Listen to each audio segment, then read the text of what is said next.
This is Rokytnice nad Jizerou, a small town in the northern part of Czech Republic, nestled in the heart of the countryside, near the mountain range of Krkonoše, far from the hustle and bustle of city life. With population of 2,500 people, it is favorite destination of fans of winter sports and skiing. As we journey through the heart of this town, we meet the people who call this place home. Their stories, traditions and daily lives paint a vivid picture of village life. Today we have the pleasure of talking to some of them. Takže už jsme se teda seznámili a chtěl bych se zeptat, jak dlouho tady bydlíte? No takhle, já tady víceméně většinu svého času trávím posledních 9 let od narození tady syna, Mikyho. Takže v podstatě 9 měsíců, ale předtím jsem tady trávila vždycky celé zemi, několik let. Jasně, takže takové rekreační ubytování.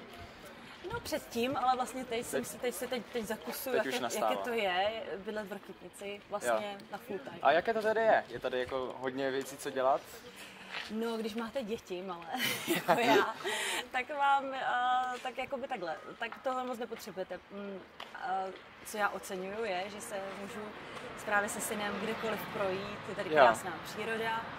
Do kina se jako tak nepodívám, protože mám tam malé dítě, takže to tady nejde. Ani moc jako velký kulturní vyžití tady není, ale občas nějaký koncert nebo něco takového, nebo i nějaké divadlo tady je. Ale přiznávám se, že poslední dobou toho nevyužívám. Takže je to super na procházky, ale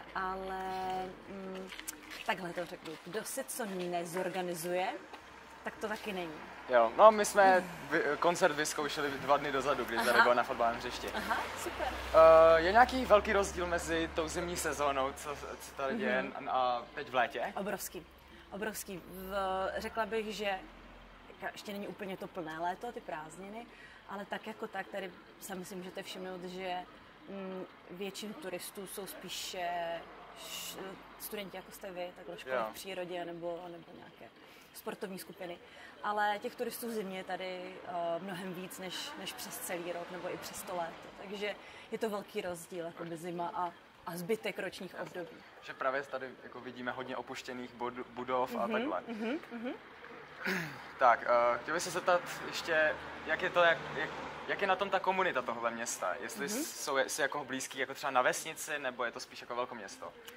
Já bych spíš řekla, že to je úplně jako vesnický život, ale na druhou stranu i komunitní život je tady docela bohatý, protože tady je sportovní spolek Spartak Rokytnice, který sdružuje několik set členů, a kteří tady sportují, podílejí se na výstavbě sportovišť a tak podobně. Takže takový vyloženě komunitní život tady poměrně bohatý, tak myslím si, že znám většinu lidí v mém věku, takhle. No. Jasně. Takže spíš je to takový vesnický život. Tak nádherný. A dávám tady poslední otázku, čemu byste dala přednost? Jestli životu ve městě, nebo život... Ono je tohle sice taky jako město, ale je to malé. Já si myslím, že můžu docela dobře srovnávat, protože jsem žila pár let v Praze, ale pocházím v podstatě z menšího města.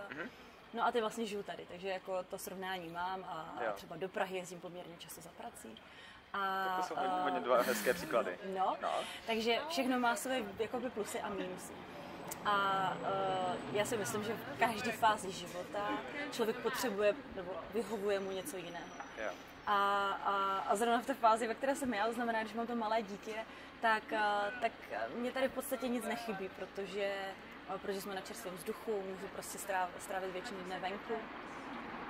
No ale když si člověk chce dát třeba někde nějakou dobrou kávu nebo dobrý víno, tak těch možností tady moc není, jo? A nebo právě naopak třeba, když někdo kdo má rád kulturu, tak by tady byl podle mě jako úplně nešťastný. Takže pro toho, kdo má rád přírodu, kdo má rád sport, tak to vidím jako úplně ideální. Ale pro toho, kdo chodí rád po restauracích, po kultuře, tak tomu bych to úplně tady nedoporučovala. A pak jako si myslím, že... Je to prostě klidnější život.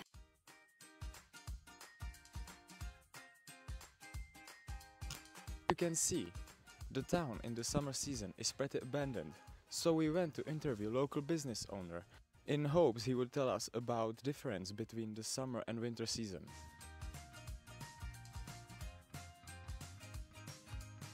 Já jsem Michal Šrom, jsem provozní tady toho objektu, který spravuju už 10 let v řadě. No, žijeme tady nějakým způsobem na horách, jiným než samozřejmě ve městě. No, za mě je to tady fajn. Že vy bydlíte tady nedaleko, máte normálně... Bydlím přímo tady v Rokytnici, s rodinou. Jo. A jak tady vlastně se žije, protože to zase, sice není úplně jako malé město, ale zase tady není asi moc věcí, co dělat, hlavně přes léto. Je určitě, tak my žijeme hlavně turistikou, jak v zimě, tak v létě. A jsou případy, kdy jsme nejradši, když tady nikdo není. Jo? Aby jsme měli prostě klid sami pro sebe.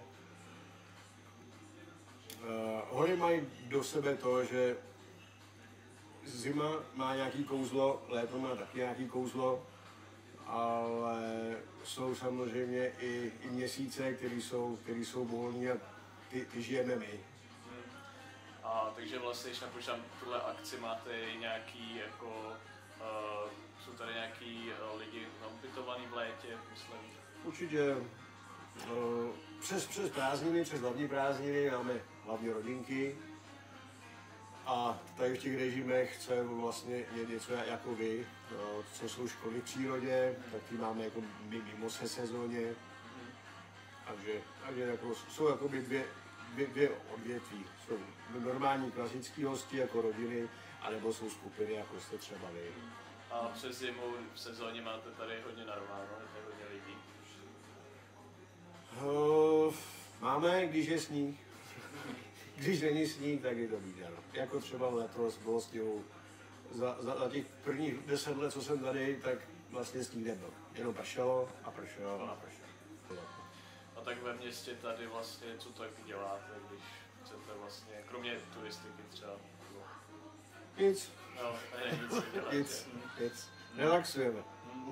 Až všichni odjedou, což vlastně bývá pozdě někdy duben, půlka května, tak máme čas sami pro sebe.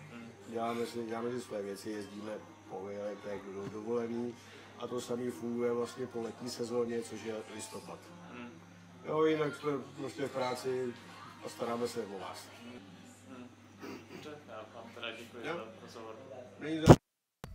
So, today we learned that living in this town might not be as exciting as living in a huge city.